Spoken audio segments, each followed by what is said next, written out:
அருட்பாடல்களில் ரெட்டிப்பட்டி சுவாமிகள் சொல்கிறாரு, ஒரு ஆன்மா மோட்சத்தை விரும்புது, முத்தி நெறிய விரும்புது, இறைவனோட இரண்டரை கலக்கணும், இந்த பிறவி திரும்ப வர வேண்டாம், இந்த பூமிக்கு வந்து பிறக்க வேண்டாம். பட்டினத்தடிகள் சொல்லுவார், மாதா உடல் சலித்தாள் வல்வினையேன் கால் சலித்தேன், வேதாவும் கை சலித்து ஓய்ந்தானே நாதா இருப்பையூர் சிவனே, இன்னும் ஓரன்னை கருப்பையூர் வாராமல் கா அப்படின்னு சொல்லுவார். புதுச்சேரியிலேருந்து ரொம்ப வெகு சமீபத்தில் சில கிலோமீட்டர் தொலைவில் இருக்கிற இரும்பை அப்படின்ற ஊரில் தான் பட்டினத்தடிகள் அந்த பாடலை பாடினார்.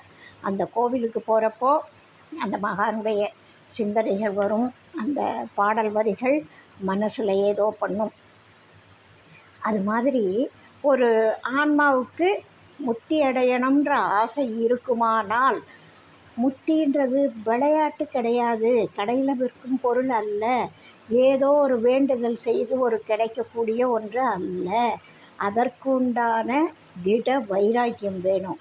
முதல்ல நாம் செய்கிற சரி தவறுகளை புரிஞ்சிக்க தெரியணும். நியமங்களை கடைபிடிக்கக்கூடிய வைராக்கியம், திட வைராக்கியம் இருக்கணும். அனலிடை மெழுகாக உருக தெரியணும்.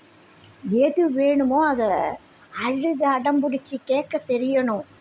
நம்பி ஆண்டார் நம்பி தலையை முட்டிக்குவேன், முன்னாடியே நான் இதை பண்ணுவேன் அப்படின்னு சொன்னார்.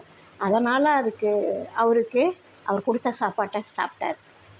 அது மாதிரி ஒரு பிடிவாதம் நம்ம கண்ணப்பருக்கு இருந்த மாதிரி இதுவரை ஒருத்தரும் அந்த இடத்த பிடிக்க முடியல. அந்த அளவுக்கு வைராக்கியம் வேணும்.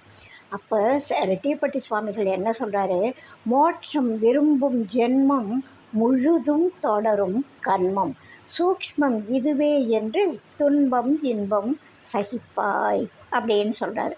ஒரு ஆன்மா மோட்சத்தை விரும்புது, முத்தி நெறிய விரும்புதுன்னா அதுக்கு நில் பேலன்ஸாக வந்துடணும். எந்த பாவ புண்ணியமும் இருக்கக்கூடாது. அது இருந்தால் அது பிறவிக்கு காரணமாயிடும். அதனால் நம்முடைய கர்மங்களை நாம் புசித்து முடிக்க வேண்டும் என்பதற்காக இறைவன் பல சோதனைகள் செய்வார், துன்பங்கள் தருவார். அதை எல்லாத்தையும் திட மனசோட தாங்கிக்கணும். இதுதான் சூக்ஷ்மம். அதனால் நான் சாமியை கும்பிட்றேன், எனக்கு துன்பங்கள் அதிகமாக இருக்கே அப்படின்னு அவங்களே சொல்லிட்டாலோ அடுத்தவங்க சொன்னாலோ அது வேஸ்ட்டு.